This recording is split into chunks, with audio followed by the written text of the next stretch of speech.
So here we are, and gonna do the walkthrough, and this is John who's gonna do our walkthrough. He's the builder. All right, so This is Mike. There we go. And so it's looking really pretty. They got some mudding to do, some green tape and blue tape in different spots. And the green tape's for the drywall, and the blue's for what? for any paint, Any paint, yes. correct. So we're gonna start out in the garage out here. Okay. So the first thing in the garage, you're gonna notice we got a little extra material. We're gonna get all this cleaned out. We'll also do a touch-up power wash before you move in because there's some dirt on the driveway and flat work, etc. So we'll do a touch-up power wash before you move in, before closing and our sign off. So right behind you here, we got our main home shut off right here. If you ever had a leak that you couldn't identify, you want to come here to shut that off. And you know, I always say it's the best form of insurance is to just turn that off while you're out of town. If you ever sprung a leak, at least you know that it's not going to keep flowing into your walls. The next thing you're going to notice, this is a scuttle hole. We just framed this in. We're going to picture frame it, what we call picture frame. We take the same casing that's here on this door and then basically make a picture frame and then put a cover in it for sheetrock. This is just for inspector access. There's no platform or anything up there, just so you can kind of visual whenever he's inspecting the home. Next thing, this is Hargray's panel.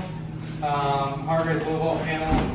They're going to set their modem in here. Their fiber back through this, and when they plug into the modem, we tie these Cat 6 internet cables to your modem, and that runs internet to the inside. And then we've got a cover for that here as well. And then obviously garage door opener and lights.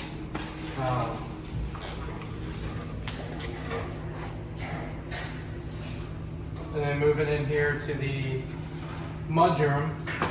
Does this get touched up for painting on the top there? Yeah, I can put some blue on that. I can touch that up. Just on that little threshold Okay. piece underneath there.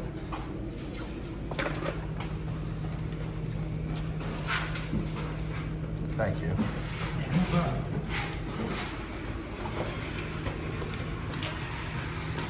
Utility room. And then stepping into your mudroom, we've got your electrical panel right here. I put a sticker on this, kind of a quick reference for you guys, but for 30-day warranties, you're gonna go to drhorton.com, submit your 30-day warranty request, which your 30 days starts from anything after today that you're seeing in the home. Go ahead and start a list, be as detailed as possible as to where each item is in the home. So if you see something, for instance, in the upstairs back left bedroom in the top corner of the room or whatever, you'd want to note that. And then also on here, we've got emergency technicians available 24/7. If you have an emergency, which is defined as total loss of heat or water or electricity, then you can call those numbers. They're available 24/7 for you. And then Safe Haven, the smart home provider, here's their number. You want to call them after you get set up for internet, after Hargray comes in. So your panel, all labeled. If anything trips, you can come here and find what it is, or if you needed to turn something off, all labeled there for you. And what is the blue wire? So this is what we call the fish tape that we run through for Hargray. So when they pull their internet lines from the exterior, we pre-ran a line for them. Makes it easier for them to pull it through. That way they don't have any issues trying to push a fish tape through there. And then this is going to be a blank where the ends of those conduits come out. Yes. And they can come and pull those. Now in here, this is where the washer and dryer go? No. No, that's sir, upstairs. That's upstairs. Okay, so Yeah. just a mudroom. Yeah, this is just a mudroom. A lot of homeowners will, you know, after closing, put a built-in in here or something like that, or maybe a bench, put your shoes, whatever. Yeah, it's good. It's nice. Make an extra pantry out of it. So here for your living room area, your light is pre-wired for a fan, and it's also supported to hold the weight of the fan. One of these switches is a dead switch that is your pre-wire. So one controls the fan and one controls the light. And then the other two, like this one does your outside porch light, and then this one does the actual light. Okay. All All right. Something to note here in the kitchen, your countertops are granite, they are sealed from the manufacturer. After a few years, the finish or the sealing will start to wear off of them. You'll see the glossiness go to like more of a matte. You will need to reseal again, but it's kind of just depending on how much you use the countertops or whatnot. So you just kind of pay attention to that. Once you see that they're starting to lose the glossy sheen, then maybe it's time for a reseal. Grout, so all tile grout being in your backsplash or tile floors. None of that is sealed by Deere Horton, so you guys will need to seal that. Again, you don't have to seal it, but it's recommended if you spilled like a red wine or pizza sauce or something like that here, it could stain your grout. It's a porous material. What would you seal it with? So at Lowe's and Home Depot, you can get a little like do-it-yourself sealer kit for a grout. It comes in different colors. I think they even have a clear. It comes with a little applicator you can get, and it makes it a little easier to put on. All right. Each outlet in your backsplash is GFCI protected, so you can see here when they're tripped, the yellow light is on. That's your reset. Even the ones that don't have the trip switch are connected to the others that do. So if, for instance, this outlet isn't working, check your other ones to make sure that isn't tripped. And then right here, you got internet location for your backsplash as well. Gas, we got a guy over there hooking up our gas right now. So I can't demo the gas for you, but that will be working. It's a code requirement, so we're gonna have it working before we can even hit CO. And then, obvious microwave. It's recirculating microwave, so it doesn't fit to the exterior, it just fits out the top. As soon as I run this out, I'll get some more mud and I'll be up. Alright, I've already run the dishwasher once, so I'm not sure. It must be tripped at the It's a breaker. but sure enough, that was it. Okay. So dishwasher, first couple times you run it, gonna want to make sure you don't start it and just go out to dinner or go to sleep, late at night and run this thing while you're not present. If you did have a manufacturer defect and it leaked, you'd want to see that pretty much immediately. So I'd recommend your first 2 to 3, 4 cycles, somewhere around there. Maybe do it while you're watching TV, even though it's a little aggravating and loud. Just kind of run it while you're present in the room. It's pretty quiet. It's not that bad. Yeah, it's not too bad. Disposal, your switch is under the cabinet here. Looks like this is unplugged. But you can hear that's working there. So your switch is here to the left. Yep. And then you've got individual shutoffs for this as well. Talk a little bit about your appliances. So appliances are warranted through Whirlpool, not through Deere Horton. So with that being said, if you do not register your appliances within 60 days post-closing, then they're not warranted through Whirlpool. So you want to make sure you go back and get those registered. I'm going to leave a little document here that tells you how to register them, and it serves as a reminder as well. I'll leave it here on your island, so it's one of the first things you see. And I'll tell you what website to go to. And we leave any of the registration cards and manuals in a drawer. Let me see if it's in this. Yeah, so it looks like there wasn't many, but these are keys for your slider, by the way. I leave them here in this drawer. That's for the Slider door, yes, sir. Okay. And then your actual home keys, you'll get that closing little envelope that'll help you key those over at that time.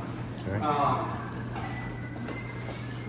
And then, so for registering them, if you don't have an individual warranty card for that, then just go to the actual unit. You can get the serial number off of it. Like for instance, serial number is over here on this one.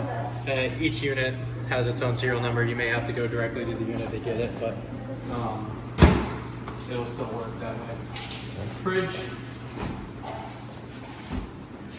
There's the warranty card for the fridge. Can we put that in the drawer? I need to plug the fridge in. It doesn't look like it's plugged in. So the fridge was missing. It wasn't delivered with all the other appliances, and we actually got you another fridge here. Forget when, like Monday. So thankfully we got the actual fridge. They wanted to give you a loaner, but we were able to get the fridge here. So, Is there a tick plate on the bottom? no, this is the way Where's it that? finishes out. Okay.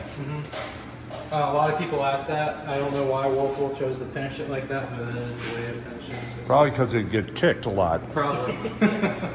They ain't got room for your toes on there. Yes. Pantry shelves here. Okay. And then, I see a piece of green tape in here. Is that just to get?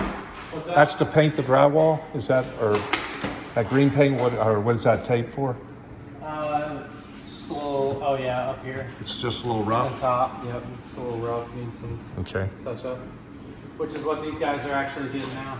Yes. Want to put a little more right there. Excuse me. Thank you.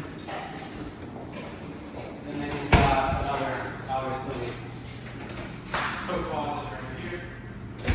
Right upstairs. You can freeze this too while you're watching it and look at certain things. Okay. Mike's Yeah. doing a good job checking the windows. Oh, Appreciate that. And if you forget something, you can always go back and listen to it again. It's actually kind of nice having video orientation. If you guys have any questions, anything I didn't cover, feel free to ask as well. Right here is your first return for downstairs. Really easy to change those filters, pull the tabs. The grate swings down, sizes of the filters written on the side. Recommend that after about the first 3 months, you go ahead and change those filters out because you're gonna have some excess construction dust kind of hanging around. And then after that, you can get on a normal filter rotation. So Safe Haven's gonna come out and they're gonna hook you up to Smart Home, which will also be your thermostat. So your thermostats are gonna be connected to that, your garage door, your front door, deadbolt, and you can also run those off your smartphone. But if you did want to add to that, you just want to make sure on the back here, the first line on Honeywell, it says Z-Wave. That's the programming that it has to be compatible with. So if you wanted to add to your smart home and you wanted it to be compatible with everything else, just make sure it's a Z-Wave product. Another thing that's really cool is we use what's called a deco switch. We've upgraded. These come off by hand. They're meant to do that. They don't have screws anymore, which is why you have this little beveled edge. That is normal. But it makes it really easy. If you wanted to buy a deco, you can go online to Deco and purchase their products, and you can easily switch these out for like smart switches and things like that without having to do any wiring, because these are just modular units. They pop right out. Nice. There's no risk of shock, anything like that.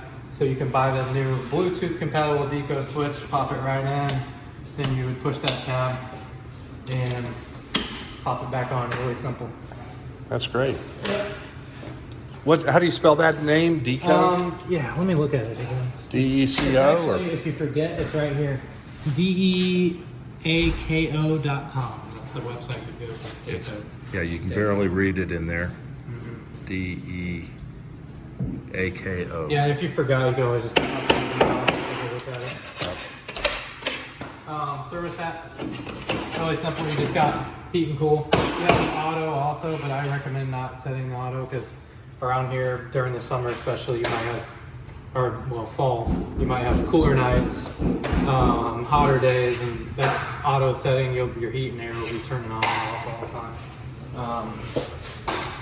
So powder room, I'll let you walk in the powder room here. Okay. But not much to note. You've got your other GFCI switch. If this ever trips, obviously reset it, but this is also connected to your bathrooms upstairs. It's GFCI, so if something trips up there, Will there be a mirror? it's the same put in? location. So in our powder rooms, we don't install mirrors because most homeowners don't like the plate glass mirrors with their powder room. They like to do something like decorative in these, so we just opt to not install them. But every other bathroom location does have your standard plate glass. In the plate glass corner. mirrors. Is that just construction dust? that's falling Yeah, on so there? these guys were in here doing their point up work. You can see where they've been Yes. doing a little bit of Oh, doing a drywall. little So it's just scraping. kind of falling down. Yes, Okay. sir. All right. And then toilet, it's a little dirty, but we're gonna get everything clean before we move in. We've got it, what's called a final clean done. Then we're gonna get a re-clean and they'll come and paint all that as well. That still looks like it needs a little bit of spackling. Isn't that the white spot in the middle of that triangle? These guys, while they're here, I mean, they could be, I think they just scraped and then they come back and do some mudding and stuff. Oh, So okay. we'll let them finish up and make sure that. Yes, thank you. And the fan works there, just wanted to hear that. Okay. All right. So right here, this is where the smart home panel is going to be installed. So safe Okay, haven. hold on one second. Yep. Let me stop.